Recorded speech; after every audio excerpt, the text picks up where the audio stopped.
Welcome back to the channel. In this video I explain Toloka app review to see with what you're using. So let's dive into it. So Toloka is a micro-task gig app that allows users to earn money by completing small online tasks such as survey, data labeling, image moderation, and short research project. It supports international users which offer a low cash out threshold through PayPal, Payoneer, and other methods, and features a simple interface that makes it easy for beginners to get started. The app is designed for flexibility, letting people work at their own pace while improving their skills to unlock higher paying tasks.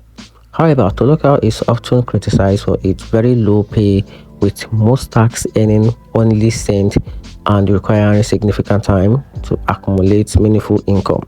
Hiring can be inconsistent depending on your region and task availability, and some users also report issues with rejected submission, limited support, or account restriction.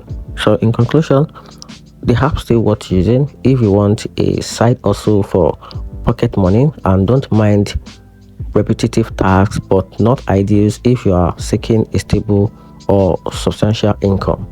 And that's it. Hope you find the review a little bit more helpful. If you did, turn on the notification button and subscribe for more reviews.